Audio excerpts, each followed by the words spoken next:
Buenos días. Para el curso de tópicos de investigación estamos justamente investigando sobre los sistemas de evaluación. Uno de los grandes problemas que tenemos en la educación en el Perú es que vemos al estudiante como, no lo vemos como un individuo, entonces pretendemos sistematizar un solo tipo de evaluación para todos los estudiantes. Entonces estamos con la señora Ana Lucía Campos. Ana Lucía, te hemos extrañado. Y queremos saber cuál es tu opinión sobre el sistema de evaluación tradicional en las escuelas. Bueno, una de las cosas que tenemos que pensar cuando hablamos de sistema de evaluación es, como tú acabas de decir, pensar en el individuo, ¿no? Actualmente, con las investigaciones que hay en una ciencia muy joven que se llama la ciencia del individuo, que están haciendo en Harvard, nos habla acerca de la variabilidad individual. O sea, nosotros como seres humanos lo que más nos caracteriza es que somos todos diferentes, ¿no? Entonces, cuando hablamos de un individuo y hablamos del aprendizaje de este individuo y cómo certificarnos que este individuo está aprendiendo, también necesitamos tener una mirada hacia el proceso único y propio de ese estudiante con relación a su aprendizaje. Normalmente en las escuelas, en la mayoría de los sistemas educativos, hay una carrera muy grande por la sistematización de la evaluación, por la estandarización del aprendizaje, en definir estándares, ¿no?, con relación a lo aprendido y en función a eso evaluarlos. Sin embargo, ¿qué es lo que nosotros pensamos desde lo que investigamos en neurociencia educacional? Pensamos que sí está bien establecer determinados hitos, ¿no?, que van a demostrar cómo es que estos alumnos están finalmente aprendiendo, ¿no? Es como que si colocáramos indicadores que pudiéramos verificar que realmente el aprendizaje se esté elaborando. Sin embargo, no es solamente con ese instrumento que debemos contar. Nosotros necesitamos ver que cada individuo tiene una forma de aprender, ¿no?, tiene recursos propios para aprender, tiene respuestas diferentes a lo que aprendió, formas diferentes de expresar lo que aprendió, y por eso que nosotros promovemos una mirada de la evaluación de los aprendizajes desde lo macro, en que yo veo que sí hay algunos indicadores, algunos logros de aprendizaje por los cuales tenemos que ir con nuestros estudiantes, pero que cada uno tiene una forma única de desarrollar esos logros, de expresar esos logros, y por ello necesita un acompañamiento más individualizado.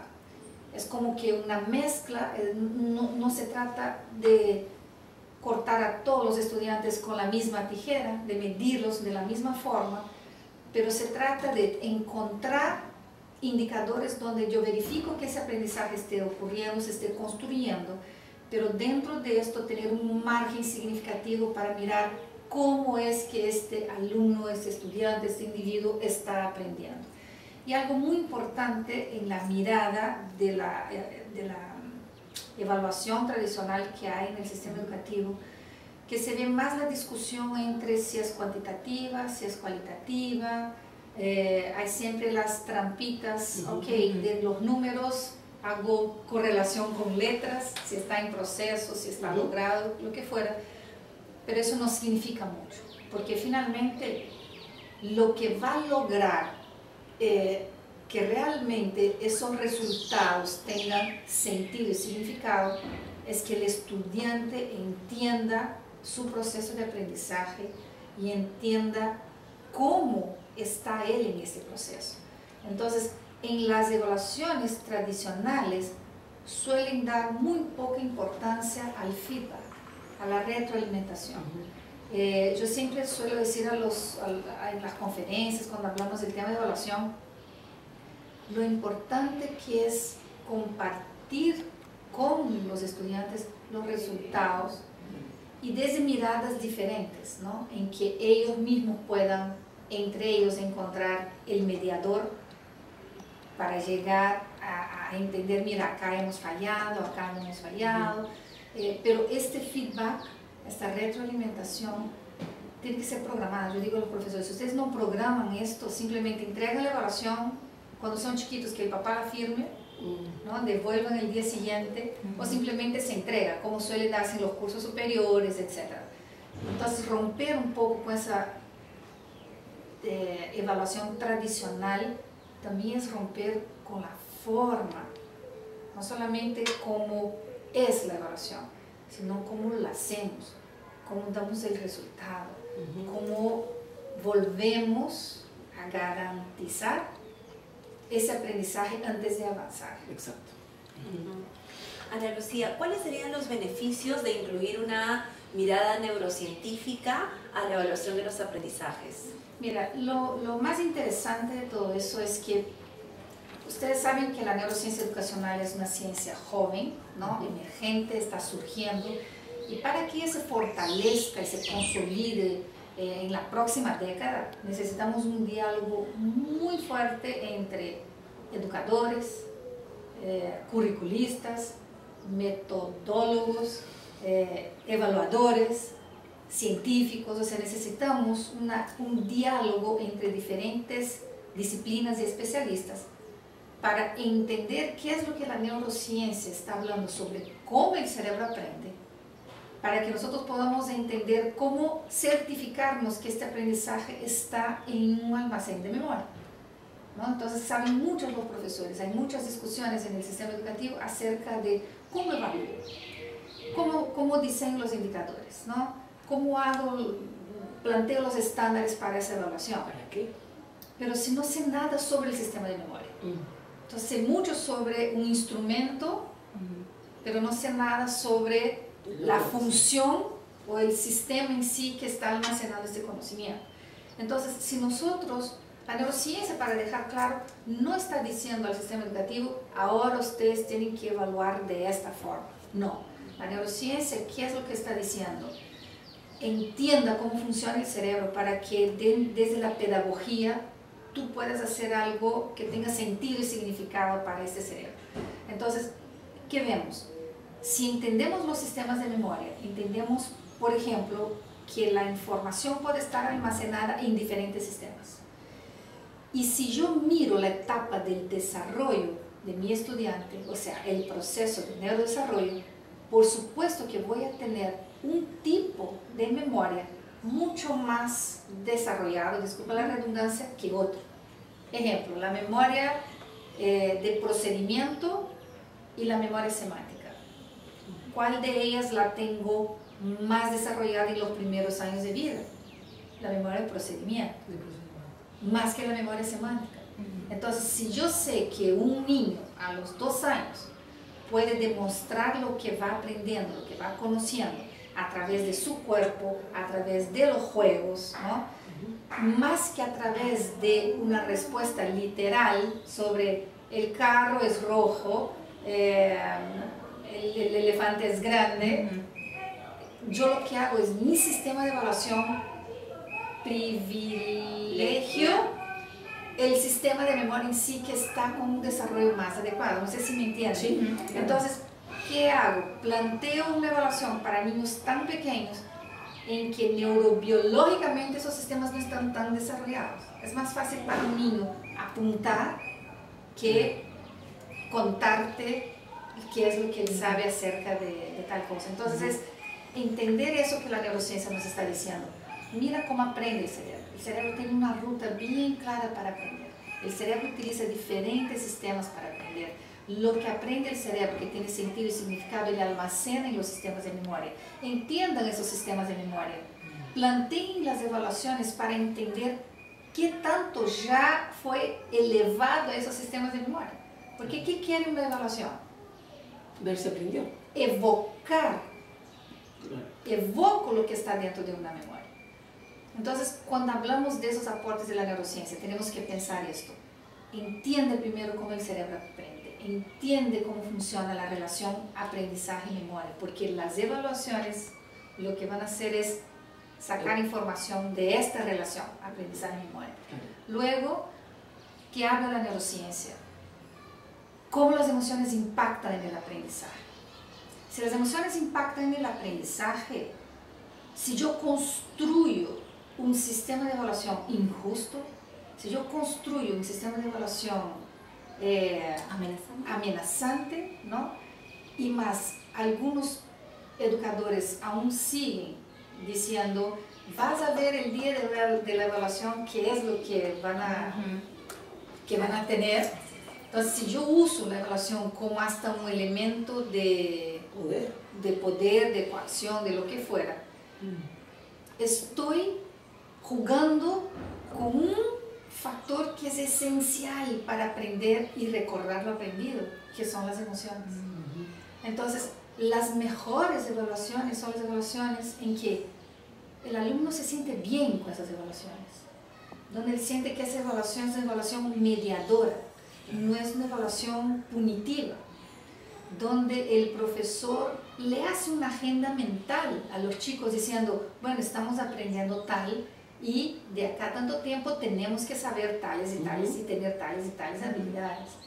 Entonces, entender que lo emocional va a jugar un rol muy fuerte en esto. Y ahí hago un pequeño paréntesis para las típicas evaluaciones censales. Para las típicas evaluaciones que vienen desde afuera, entran al aula, entra a la realidad, al día a día de nuestros estudiantes para medir sus conocimientos, sus habilidades y capacidades. Muchos de esos estudiantes saben, pero lo que pasa es que frente a una situación de evaluación matizada con susto, terror, ansiedad, estrés, hay un bloqueo grande de ese estudiante. Porque si yo todos los días soy evaluada por mi profesor y el día X va a entrar una persona diferente a mi aula, donde nadie puede hablar, nadie puede mover, la profesora no puede estar presente y yo tengo que concentrarme en responder una evaluación, el factor emocional juega un rol. Entonces yo suelo decir que no es que no esté de acuerdo con las evaluaciones censales, con PISA, no es que no esté de acuerdo. Sí estoy de acuerdo porque nosotros que investigamos sabemos que la evaluación es una constante, ¿no? Medir es una constante. Y más aún, el cerebro humano nació programado genéticamente para evaluar. Evaluamos todo el tiempo de nuestras vidas y tomamos decisión todo el tiempo de nuestras vidas. Pero si las emociones que están alrededor de esta situación de evaluación no son positivas, son enemigas, los resultados cambian. Entonces, mi pregunta es, ¿cuánto del factor emocional se considera en los censales? ¿Cuánto de la relación interpersonal en los censales son cómodas para que los niños realmente se sientan bien al evaluarse? Porque cuando yo voy a una evaluación asustada, amenazada, con niveles de ansiedad muy altos, yo estoy despertando en mi cerebro una producción muy interesante de adrenalina, de cortisol, y sabemos que en el hipocampo, que es una de las regiones que están vinculadas con memoria y aprendizaje, tiene muchos receptores para esos transmisores, para esos mensajeros químicos. Entonces, el blanco realmente existe, medio el blanco realmente existe, porque el factor emocional se posicionó por encima del factor cognitivo. Entonces, esa mirada de la neurociencia hacia la evaluación, de la neurociencia educacional principalmente, es esa. Entender cómo el cerebro aprende primero, conocer los sistemas que hay en el cerebro que están vinculados, sistemas de memoria principalmente, sistema atencional. O sea, si yo no capté la atención de mis alumnos para aprender, difícilmente en una evaluación ellos van a poner en práctica o van a demostrar las habilidades que aprendieron, ¿cierto? Segundo punto interesante de la neurociencia que aporta a esto es entender las emociones, cómo las emociones juegan un rol fundamental, tanto para aprender cuanto para expresar lo aprendido. Y si las evaluaciones están matizadas de emociones enemigas, si están matizados nuestros entornos de evaluación, como el entorno censal, por ejemplo, de niveles altos de ansiedad, de estresores. Si la evaluación para mí significa un estresor, mi cerebro responde de una forma, ¿no? Entonces, una de las formas también de evaluar, pensando en el cerebro, es que no necesariamente todas las evaluaciones tienen que tener el rótulo de evaluación para los alumnos. Por eso que me gusta mucho el gran momento que estamos viviendo en muchos países hablando de una evaluación de proceso, ¿no? Pero si esa evaluación de proceso tiene un toque mediador, tiene un toque sin rótulo, porque funciona. Pero si yo pongo rótulo, mañana hay evaluación, pasado mañana hay evaluación, y también va a haber evaluación la próxima semana, yo estoy con el tono de mi voz poniendo un rótulo emocional a esa evaluación y que no me va a funcionar de forma adecuada. Entonces, entender sistemas, funciones del cerebro, entender las emociones como son súper importantes y que van a estar matizando tanto el input cuanto el output. Y una tercera serían muchos aportes, pero para no ser muy larga, un tercer aporte es volver a lo que Marita dijo, la mirada al individuo, ¿no? Este individuo que tiene el derecho de ser evaluado en función a su proceso de neurodesarrollo. Porque yo ahorita en mis aulas tengo a un número de niños disléxicos interesante. Además, ese es el llamado que tenemos que hacer a la educación, al sistema educativo. Estamos hablando de educación inclusiva, entonces, mis queridos,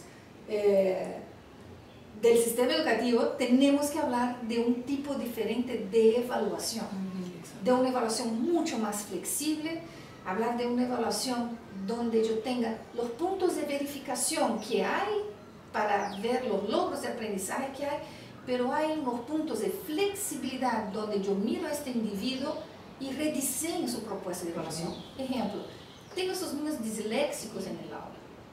El hecho de que yo como educadora pueda sentarme frente a esta niña disléxica y le lea yo la lectura y le haga yo las preguntas de comprensión de esa lectura, tiene un resultado totalmente diferente al que yo le entregue la evaluación y que le pida que lea y que conteste las preguntas de comprensión lectora. ¿Me capta? Entonces, esa mirada al individuo que tiene que estar en cualquier esquema de evaluación, desde la evaluación dentro de nuestras aulas, desde la evaluación que la institución coloca para ver si todo el colegio está respondiendo a su propuesta, y desde esa evaluación que los ministerios diseñan censalmente o que instituciones multinacionales diseñan para saber cómo vamos avanzando en el aprendizaje como sistemas educativos nacionales, ¿no?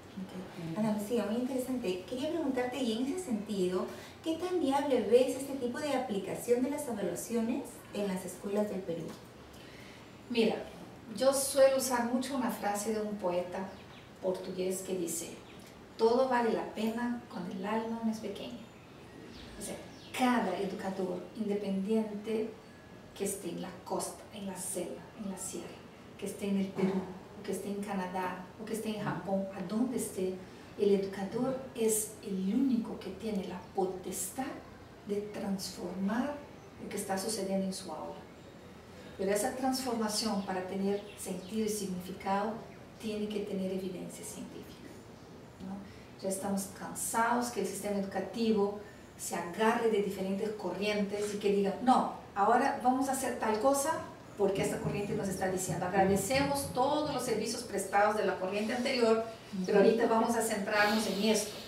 Entonces, no es así. Hay un patrimonio pedagógico muy interesante, pero lo que tenemos que saber es que muchas de estas corrientes pidieron cambios en las aulas sin una evidencia científica.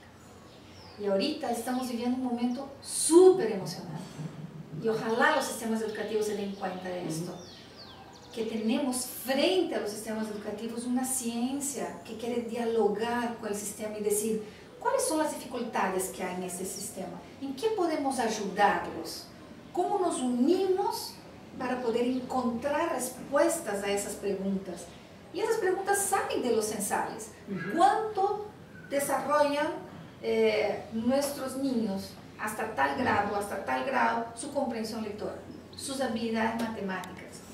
Y cuando vienen los resultados decimos, wow, no lograron lo esperado. Entonces, pienso que un educador que tiene ese conocimiento, que quiere fundamentar sus clases en evidencia científica, tiene la potestad de hacerlo. Entonces, si nosotros vamos a esperar, no estoy yendo en contra de las normativas de los ministerios. Las normativas existen para algo, pero sí estoy en contra que un educador se quede sentado con los brazos cruzados y no haga nada hasta que venga una normativa. Y que un educador sepa que ese proceso de aprendizaje es tan serio y está en sus manos. Y lo que aprenda o deja de aprender su estudiante va a pasar la factura en los niveles superiores. Este niño que no aprendió a leer, no comprende lo que lee, tiene dificultades en matemática y aún así siendo evaluado, pasó a otro año, va a resultar en grandes dificultades para el sistema educativo. Entonces, si es posible, por supuesto que es posible, pero esa transformación tiene que empezar en el mismo educador. Él tiene que entender primero muchos sistemas y procesos, él tiene que empezar a diseñar esa propuesta de evaluación con una mirada mediadora, con una mirada hacia el proceso de desarrollo, el proceso de aprendizaje que va creciendo, no en función a punir porque no aprendiste, toma porque no aprendiste, ¿no? Entonces, siento que en cualquier colegio, de cualquier lugar del mundo, si un educador está comprometido con esto, él puede modificar. Pero ¿qué necesitamos? Necesitamos un director comprometido con esa transformación. Necesitamos directores comprometidos con transformación, instituciones comprometidas con la transformación, que se siente a dialogar con los ministerios y que digan, tengamos políticas públicas que nos sustenten esas transformaciones, que sustenten esa posibilidad de transformación. Entonces yo creo que si los educadores comienzan a pensar en su aula como un pequeño laboratorio, no es que vamos a experimentar con el cerebro de miles de alumnos, ya tengo evidencia científica que me hace transformar, pero si pensamos en ese pequeño laboratorio, pensamos que estamos constantemente evaluando para ver si las cosas están funcionando bien. Y los que tienen derecho a saber si están funcionando bien las cosas, difícilmente saben,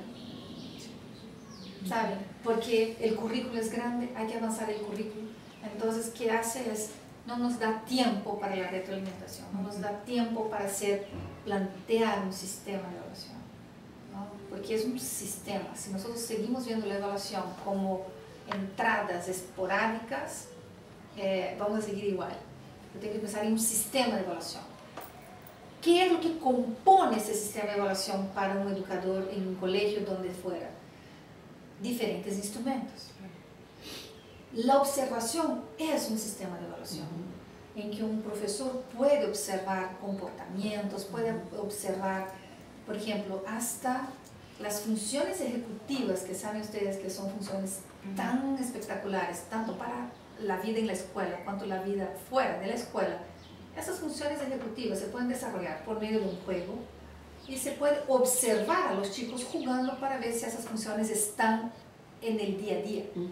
Porque una de las cosas que hay que mirar es que finalmente lo que yo aprenda sea utilizable por mí, sea utilizable, y que yo tenga sentido en utilizar eso. Entonces, crear un sistema de evaluación en los colegios es muy importante. ¿Qué instrumentos vamos a utilizar? La ficha de datos de un alumno es un instrumento de evaluación, por supuesto que sí. La entrevista que yo hago, principalmente en la primera infancia con los padres de familia, es un sistema de evaluación, por supuesto que sí. La observación que hago, el anecdotario que tengo, es un sistema de evaluación, ¿no? La hoja que yo escribo es una de las cosas que yo hago para ver la consolidación del aprendizaje. Entonces yo siento que si los colegios se ponen en la tarea de diseñar un sistema de evaluación, que esos profesores estén formados, por lo menos en los sistemas de funciones básicas que nos hace aprender, seguramente diseñarán mejores evaluaciones. Y para terminar, evaluaciones que tengan una connotación muy fuerte de justicia, ¿no? Porque si la evaluación no es justa, ¿qué estoy haciendo yo con este individuo que está frente a mí? ¿Cierto? Gracias, Ana Lucía, nos ha dado una visión bien amplia, no solamente del sistema tradicional de evaluación, sino también ha mencionado algo muy importante que es desde el punto de vista emocional de los chicos. A veces nos olvidamos qué connotación le estamos dando a ese examen, a esa prueba, y también analizar sobre la postura del profesor, la posibilidad del profesor de poder también él mismo autoevaluarse, ¿no? Con esa retroalimentación. Esta hojita que yo hice, ¿para qué la hice? ¿Solamente para cumplir el objetivo? O para ver si efectivamente mi alumno aprendió. Hay cosas muy interesantes en el sistema educativo, pero no están siendo utilizadas de forma adecuada. Por ejemplo, la autoevaluación, la coevaluación, la heteroevaluación, son formas de evaluar que son muy interesantes, pero ¿qué tanto es real? O cuando pedimos a los chicos que hagan metacognición de sus procesos de aprendizaje, muchas veces hay un factor emocional ahí, cómo me sentí. Y yo hago siempre una pregunta: ¿cuántos de los profesores han leído esa partecita para poder replantear sus actividades posteriores, ¿no? Entonces, siento que estamos en un muy buen momento, siento que la educación ya no está sola, claro, pero depende de los sistemas educativos abrir la puerta a la neurociencia educacional, porque la neurociencia educacional no está invadiendo el sistema, está tocando la puerta. Y estamos dependerá esperando de que la abra. Sí, dependerá que el sistema la abra. Dependerá de eso. Sí. Muchas gracias, Ana Lucía. Gracias a ustedes, chicas. Gracias. Suerte con el curso.